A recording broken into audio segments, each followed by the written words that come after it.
Hello friends, today we will discuss an important topic of macroeconomics, that is monetary policy. Monetary policy, it is the money supply control of RBI, or basically we can say that it is the system of banking system in India. Basically monetary policy होती क्या है? Monetary policy is formulated and executed by the Reserve Bank of India to achieve specific objective. RBI ने अपने कुछ objective बना रखे हैं, उनको कंट्रोल करने के लिए वो मॉनेटरी पॉलिसी का ही यूज करता है. बेसिकली ये जो कंट्रोलिंग होती है वो आरबीआई की तरफ से होता है, क्योंकि हमने अभी पहले जो हमारे वीडियोस में पढ़ा था, हमने आरबीआई के बारे में पढ़ा था, सेंट्रल बैंक के बारे में पढ़ा था, बैंकिंग के बारे में पढ़ा था. तब हमने बात की थी कि वहाँ पे मॉनेटरी पॉलिसी यूज आती है, तो उसी को हम आगे गो थ्रू करेंगे. तो मॉनेटरी पॉलिसी क्या होती है? एक तरह से अथॉरिटीज का वो है, इसमें सप्लाई ऑफ मनी को हम देख रहे हैं, उसको कंट्रोल किया जाता है. कॉस्ट ऑफ मनी, जिसको कि हम रेट ऑफ इंटरेस्ट कहते हैं, उसको कंट्रोल किया जाता है.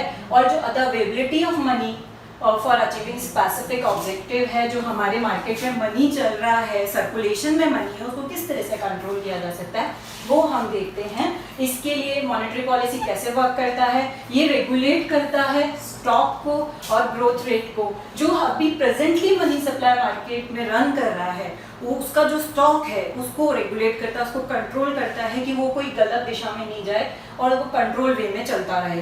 दूसरा, एंटायर बैंकिंग सिस्टम जो है उसको भी कंट्रोल कौन करेगा? मॉनेटरी पॉलिसी के थ्रू ही आरबीआई कर सकता है, क्योंकि आरबीआई ने अपना एक टूल बना रखा है बैंकिंग सिस्टम को कंट्रोल करने के लिए. इसके अलावा स्ट्रक्चर ऑफ इंटरेस्ट रेट है, वो भी इसके थ्रू ही कंट्रोल हो पाता है. बोथ ऑर्गेनाइज सेक्टर और अनऑर्गेनाइज सेक्टर. हमने देखा था कि हमारे दो तरह के सेक्टर होते हैं. ऑर्गेनाइज सेक्टर वो सेक्टर होता है जिसके पास में गवर्नमेंट के पास में उसका लेखा जोखा होता है, पूरा अकाउंट होता है गवर्नमेंट के पास में. और अनऑर्गेनाइज सेक्टर वो होता है जो दिहाड़ी वगैरह पे काम करते हैं, मजदूर वगैरह जो डेली कमाते हैं, उनका कोई परफेक्ट पूरा डेटा गवर्नमेंट के पास नहीं होता. तो इन दोनों को ही कंट्रोल करता है. इसके अलावा एज वेल एज ये allocation of loans amongst different sectors, जो हमारे 3 सेक्टर्स हैं इकोनॉमी के, primary sector, secondary sector and tertiary sector, उनके अलोकेशन में किस तरह से लोन वगैरह प्रोवाइड किया जा रहा है, वो भी हमारा मॉनेटरी पॉलिसी के थ्रू ही देखा जाता है. इसके बाद मैं आपको बताना चाहूँगी बेसिकली हमारे जो मॉनेटरी पॉलिसी है इसके क्या ऑब्जेक्टिव है, क्यों गवर्नमेंट मॉनेटरी पॉलिसी को अपनाती है, क्या जरूरत पड़ती है गवर्नमेंट को इसको अपनाने की. तो उसमें सबसे मेन जो ऑब्जेक्टिव है वो है फुल एम्प्लॉयमेंट, क्योंकि कोई भी इकोनॉमी सबसे पहले अपना क्या टास्क रखती है कि उसके जितने भी लोग उसकी इकोनॉमी में हो फुली एम्प्लॉयड हो जाए, यानी कोई भी बेरोजगार नहीं हो और everybody is employed. Second thing is to attain price stability, क्योंकि अगर इकोनॉमी में प्राइस कंटिन्यूसली बढ़ता रहता है, जो मैंने आपको आरबीआई जब पढ़ा था अपन ने, वहाँ भी मैंने ये चीज डिस्कस की. वहाँ अपन ने देखा था अगर कंटिन्यू प्राइस बढ़ता रहता है तो हम उसको इन्फ्लेशन बोलते हैं. तो यहाँ पे प्राइस को भी स्टेबल रखना, प्राइस वैसे होना इकोनॉमी में अच्छा होता है, बट ये नहीं कि प्राइस बिल्कुल ही डाउन चली जाए. तो प्राइस स्टेबिलिटी होना जो है अभी मार्केट में उसकी पोजीशन पे रहे. अगर बहुत ज़्यादा है तो थोड़ा कम होना चाहिए, जैसे इन्फ्लेशन की प्रॉब्लम नहीं आए. Next, to promote economic growth. अब ये बात जीडीपी से रिलेट हो जाती है, जो मैं आपको पहले भी स्लाइड दे चुकी हूँ. अगर आपने नहीं देखा है तो प्लीज़ उस मेरी वीडियो को जरूर देखिएगा. जीडीपी का जो मेरा स्लाइड दिया हुआ है उसमें मैंने बताया था कि इकोनॉमिक ग्रोथ को हम बेसिकली किससे मेजर करते हैं? जीडीपी से, या जिसको हम नेशनल इनकम फॉर्म भी बोल सकते हैं, इससे मेजर करते हैं. तो कुल मिला के जो ग्रोथ है उसको प्रमोट करना, अगर हमारा जीडीपी कम उस पर चल रहा है तो उसको एक स्टेबल पोजीशन पर लाना. इसके अलावा एक्सचेंज स्टेबिलिटी. एक्सचेंज स्टेबिलिटी में क्या होता है? बेसिकली ये फॉरेन करेंसी से रिलेटेड हो जाता है. जैसे हमारा जो करेंसी है उसको हम जनरली यूएस डॉलर में मापते हैं या हम जनरली पाउंड में माप लेते हैं. सबसे ज़्यादा वैसे तो डॉलर में ही मेजरमेंट किया जाता है. तो उसमें मान लो सपोज अभी डॉलर का जो वैल्यू है वो 70 रुपीज़ चल रहा है. अगर डॉलर का रुपीज़ इंक्रीज और डॉलर का वैल्यू इंक्रीज होता है तो इंडियन करेंसी का वैल्यू डाउन हो जाता है एक्सचेंज करेंसी में. तो उसको भी स्टेबल रखना, दैट इज़ वेरी इंपॉर्टेंट. फिर उसके बाद मैं बताना चाहूँगी आपको सेविंग एंड इन्वेस्टमेंट, क्योंकि कोई भी इकोनॉमी कब रन करेगी? अगर उसके पास सेविंग्स होगी. क्योंकि हम क्या करते हैं, अगर सेव करते हैं तो सेविंग में से इन्वेस्टमेंट निकलता है. तो ये दोनों पार्ट जो है इकोनॉमी के लिए बहुत इंपॉर्टेंट हो जाते हैं. अगर सेविंग्स है तभी तो इन्वेस्टमेंट होगा. तो इसीलिए सेविंग को प्रमोट करता है, साथ साथ ये इन्वेस्टमेंट को भी प्रमोट करता है। इसके बाद है trade cycle. Trade cycle macro economic का बहुत बड़ा पार्ट है, जिसमें हम डिस्पर्शन, रिकवरी, ये सारा पार्ट देखते हैं, और ये साइक्लिकल फ्लक्चुएशन में होता है। और वैसे तो ये देखो लॉन्ग टर्म के लिए होता है, लेकिन इसको भी आरबीआई कंट्रोल करने की कोशिश करता है, क्योंकि मॉनेटरी पॉलिसी जब निकलती है तो उसमें इन चीज़ों के भी मेजरमेंट रखे जाते हैं। इसके अलावा एम्प्लॉयमेंट को प्रमोट करता है। हमने देखा था कि जो आरबीआई है वो फुल एम्प्लॉयमेंट लाना चाहता है, लेकिन फुल एम्प्लॉयमेंट तो हमेशा ठीक हो नहीं सकता, तो वो ये चाहेगा कि मैं ज़्यादा से ज़्यादा लोगों को काम पे लगाऊं या लोगों को रोजगार दूं, एम्प्लॉयमेंट को प्रमोट करूं। फिर नेक्स्ट है regulate money supply in economy, जो इसका मेजर वर्क है, क्योंकि मॉनेटरी पॉलिसी में नाम से ही आपको लग रहा होगा कि ये मनी पार्ट को इंक्लूड कर रहा है। तो मनी सप्लाई को कंट्रोल करना, क्योंकि वो अगर बहुत ज़्यादा बढ़ जाएगा तो प्राइस बढ़ेगी तो वो इन्फ्लेशन का फॉर्म ले लेंगी, तो उसको कंट्रोल करने का काम भी कौन करता है? आरबीआई करता है, जो उसका मेजर वर्क है। इसके बाद जो मैं आपके साथ डिस्कस करना चाहूँगी कि मॉनेटरी पॉलिसी के टूल क्या होते हैं, यानी इंस्ट्रूमेंट्स क्या हैं, किसके बेस पर आरबीआई अपने सारे काम करता है। तो इसके दो टूल्स हैं जो मैं आपको दिखाना चाह रही हूँ। एक तो है क्वांटिटेटिव कंट्रोल और दूसरा है सेलेक्टिव क्रेडिट कंट्रोल।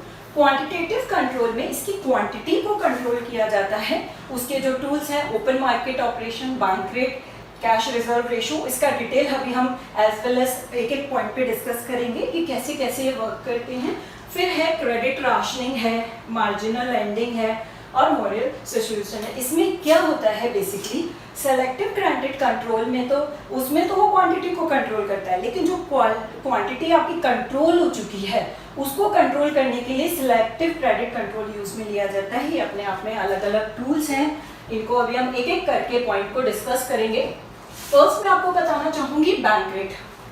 जैसा कि आप नाम से देख रहे हो, इसमें बैंक का नाम आ रहा है, तो बैंक रेट क्या है? Bank rate is also known as discount rate. आपने नाम भी सुना होगा, न्यूज़पेपर में कई बार डिस्काउंट रेट दे देते हैं, बैंक रेट नहीं देते।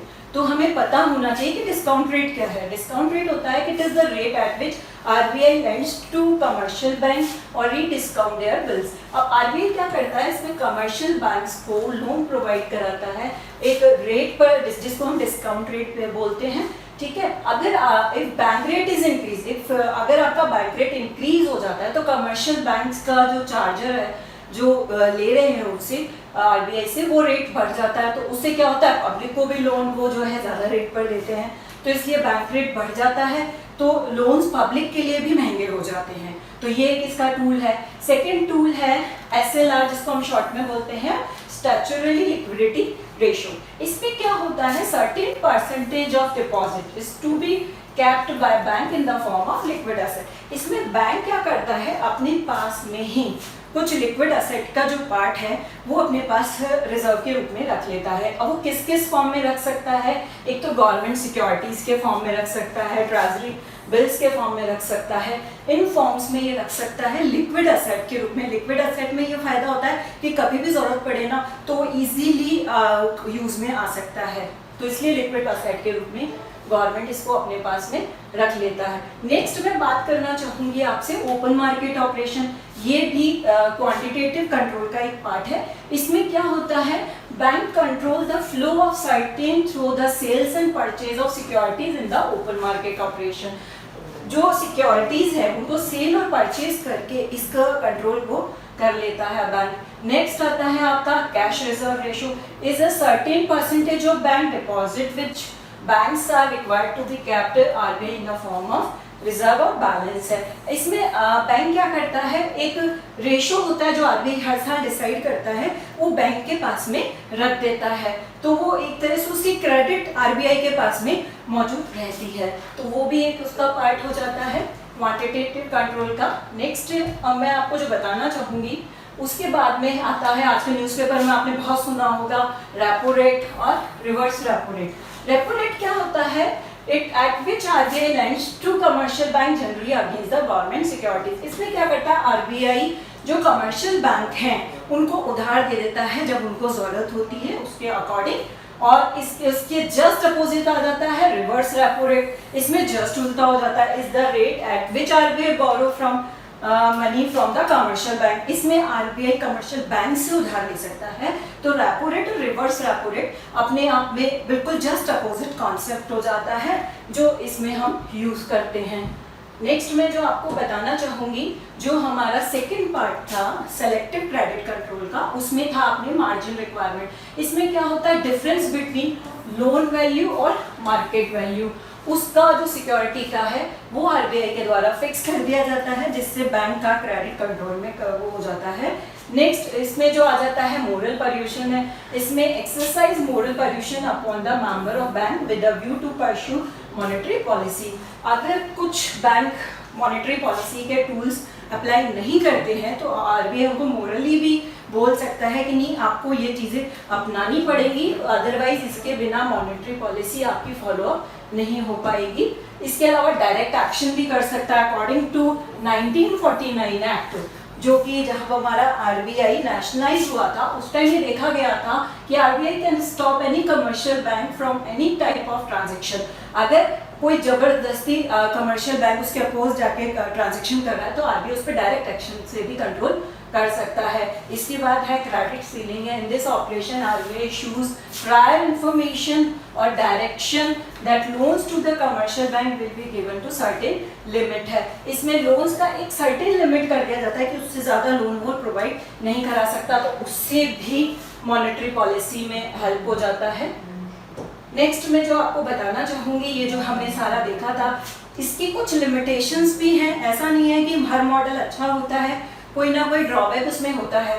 तो यहाँ पर हमारे इकोनॉमी में जो है, एक तो हमारे पुअर बैंकिंग सिस्टम है जो ये पूरा सिस्टम फॉलो ही नहीं करता है, वो इन चीज़ों को गो थ्रू ही नहीं करते हैं, वो अपनी मनमानी करते हैं, तो उसके कारण मॉनेटरी पॉलिसी फुली हमारा अप्लाई नहीं हो पाता। फिर अंडर डेवलप्ड मनी मार्केट है। जो हमारा मनी मार्केट है जिसमें मॉनेटरी पॉलिसी अप्लाई की जाती है वो इतना सक्सेसफुल नहीं है, उसमें कोई ना कोई करप्शन आ जाएगा या कोई दूसरी प्रॉब्लम निकल कर आ जाती है। फिर है एग्जिस्टेंस ऑफ ब्लैक मनी।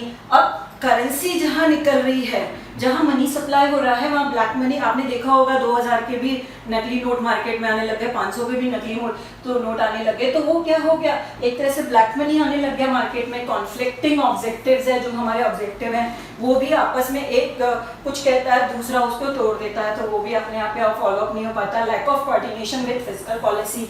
देखो हमारा जो ये मॉनेटरी पॉलिसी है, अगर ये फिस्कल पॉलिसी के साथ वर्क करता है तो बहुत अच्छे से वर्क होगा, क्योंकि इकोनॉमी में दो ही पॉलिसी वर्क करती है, एक तरफ तो मॉनेटरी पॉलिसी और दूसरी तरफ फिस्कल पॉलिसी। मॉनेटरी पॉलिसी हमने देख लिया बैंकिंग सेक्टर का पार्ट होता है, फिस्कल पॉलिसी गवर्नमेंट अप्लाई करती है। ये मैं आपको नेक्स्ट स्लाइड में अपनी बताऊंगी। तो उसमें इन दोनों का कोऑर्डिनेशन बहुत ज़रूरी है। अगर ये दोनों कोऑर्डिनेट होके वर्क नहीं करेंगे तो बैंकिंग या जो गवर्नमेंट है वो कभी भी सक्सेसफुली वर्क नहीं कर पाएगी। फिर है लैक ऑफ बैंकिंग फैसिलिटीज़ है। बैंक्स को जो फैसिलिटीज दी गई हैं वो भी पूरी तरह से प्रोवाइड नहीं हो पाती हैं, वो भी एक प्रॉब्लम हो जाती है। लिमिटेशन ऑफ मॉनेटरी इंस्ट्रूमेंट है। अभी जितने भी हमने मॉनेटरी इंस्ट्रूमेंट देखे उनके भी अपने आप में कुछ ना कुछ लिमिटेशंस हैं जो प्रॉपर वर्क नहीं कर पाते हैं, तो ये हमारे लिए एक बहुत बड़ा ड्रॉबैक हो जाता है। अभी मैं कुछ एक आपको करंट जो मैंने आपको इंडिकेटर्स बताए थे, डेफिनेशन बताई है, इनकी करंट रेट्स बता रही हूँ जो अभी करंटली हमारे जून जुलाई में चल रही है। सीआरआर का जो अभी रेशो चल रहा है 3% है, एसएलआर 18% है। हमने देखा था एसएलआर क्या होता है, लिक्विड फॉर्म में रखा जाता है। नेक्स्ट है रेपो रेट है जो भी 4.40% चल रहा है। रिवर्स रेपो रेट 3.75% है। ये आपके लिए बहुत इंपॉर्टेंट है क्योंकि हर कॉम्पिटिटिव एग्जाम में डायरेक्ट रेट्स ही पूछी जाती हैं और 4.65 जो है वो बैंक रेट है। तो ये करंट जो रेट्स हैं ये आपको जरूर पता होनी चाहिए, जो आपके लिए काफ़ी हेल्पफुल रहेंगे। मेरी स्लाइड को प्लीज़ लाइक एंड शेयर जरूर कीजिएगा, बहुत इंपॉर्टेंट स्लाइड है। Thank you.